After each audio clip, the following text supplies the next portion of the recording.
Nuestra oficina, el Centro Judicial de Género, depende directamente del Superior Tribunal de Justicia.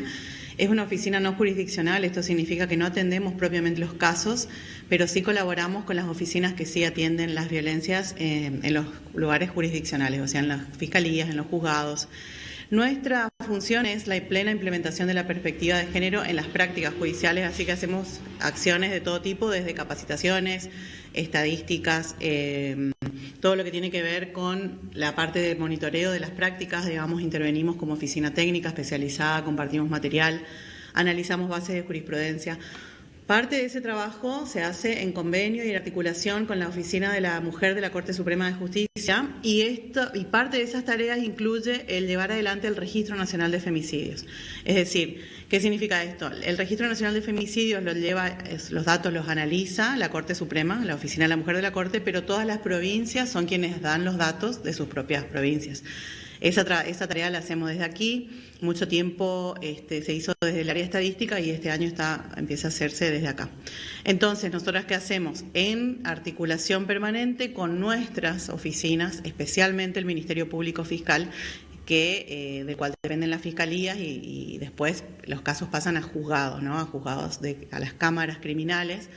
En el caso de los femicidios, así que es un trabajo coordinado con nuestras oficinas del Poder Judicial, donde nos mandan la información. Nosotras anonimizamos, porque son datos sensibles que se tienen que mandar solamente a fines estadísticos. Se llenan las planillas, esto es una tarea básicamente estadística, donde se informan, por ejemplo, el número de víctimas, el número de sujetos activos, que serían los agresores, el tipo de las personas que quedan a cargo, las personas, los hijos o hijas que quedan, digamos, sin papá, sin mamá, cómo terminan estos hechos, cuáles son las carátulas que se le dan, cuál es el destino de estos agresores. A veces se suicidan, a veces, quedan prófugos, son detenidos, cómo queda su situación procesal, si estas personas están en proceso, si están siendo investigadas, se hace un seguimiento permanente de esos registros. Primeramente, cuando se presenta el primer reporte por año, se informan generalmente que están en investigación y cuando se hace el seguimiento, generalmente el año siguiente, ya tenés resultados de tipo fueron condenados o la causa se archivó porque el sujeto falleció o se suicidó, etc. Entonces, es un trabajo sistemático. El Registro Nacional de Femicidios nutre desde la Corte Suprema los pedidos de los organismos internacionales. Es muy importante porque es el órgano oficial del Estado argentino que informa sobre los casos de femicidios de todo el país. Chaco, lamentablemente, el año pasado tuvo un récord importante cada 100.000 mujeres. Es decir, es importante detectar este corte, interpretar que uno ve los números de Buenos Aires, por ejemplo, y van a encontrarse muchos más femicidios.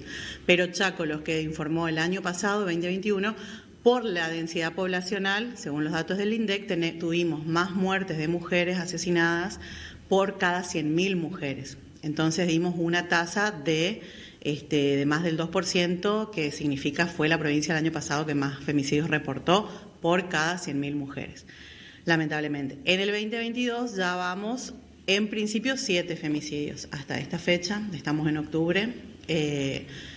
No tenemos todavía la información cerrada porque el año está en curso y son datos oficiales de las fiscalías que están investigando. Tenemos la misma información que ustedes, o sea, tomamos los datos periodísticos, pedimos reportes periódicos a las oficinas del Ministerio Público Fiscal y entonces de ahí vamos tomando la información. Finalmente todo se cierra, se analiza y se reporta y se publica al año siguiente. ¿Avanzó el Poder Judicial en este último tiempo en tener una mirada con perspectiva de género, una acción más rápida frente a situaciones de violencia para no llegar a este extremo?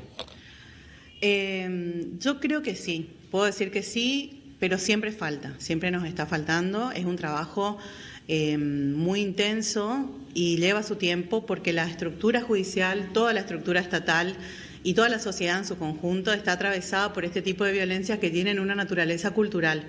Es muy difícil atacarlas desde la justicia cuando al llegar a la justicia estas violencias ya tienen un historial que tiene que ver con las naturalizaciones. Nuestra sociedad tiene naturalizadas las violencias.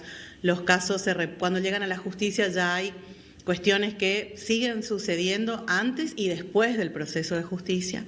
Y a su vez el mismo proceso judicial tiene todavía que incorporar un montón de aprendizaje de la perspectiva de género, pero se avanza mucho. Hace poco tuvimos un fallo ejemplar que es una guía para todos nuestros jueces, juezas de la provincia y quienes abordan estos casos, en cuanto a cómo juzgar con perspectiva de género.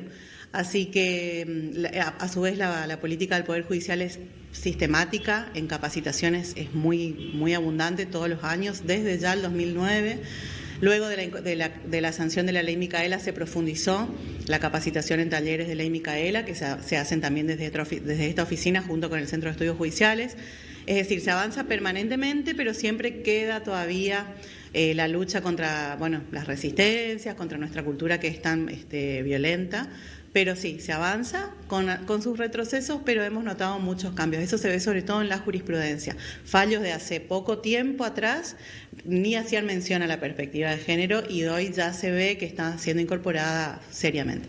¿Y cómo se trabaja con aquellos trabajadores de la justicia, sea jueces o gente que está por debajo de ellos, que tienen muchos años, quizás tenga otra mentalidad y que después llegan esos casos, como usted decía, hace poco hubo uno, que hubo una revisión del STJ sobre ese fallo, que le dio una perspectiva de género? Bueno, ¿cómo se trabaja con ese personal por ahí que tiene otra cabeza propia de ser de otras generaciones?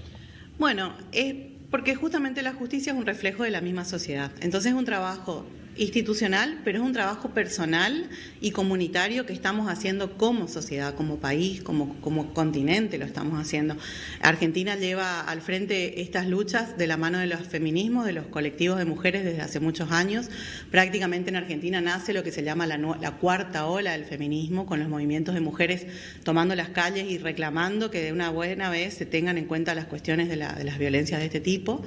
Entonces, no es quizás pueden ser muchos factores, pero tiene que ver sí con nuestras estructuras, con nuestras naturalizaciones. Todos nacimos con pensamientos en donde la mujer tiene quizás un rol secundario, o esperamos que las mujeres se comporten de tal o cual manera según estos roles estereotipados, de igual manera con los varones. Es decir, los roles de género afectan a mujeres y varones y en algunos casos generan opresión y violencias. Esa deconstrucción nos cuesta a todos y a todas. Entonces, por ahí no tiene que ver con la mala voluntad de los operadores ni los jueces o juezas, sino que la estructura judicial está ensamblada sobre eso. ¿No? En las facultades de Derecho de hace 10 años no se enseñaba perspectiva. Todo el sistema está estructurado pensando en un varón, en un modelo de sujeto varón, propietario, generalmente blanco, heterosexual, es decir, las leyes están diseñadas en torno a un sistema de vida patriarcal y bueno, eso es lo que se está quebrando con la perspectiva de derechos humanos y con la perspectiva de género hacia una sociedad más igualitaria.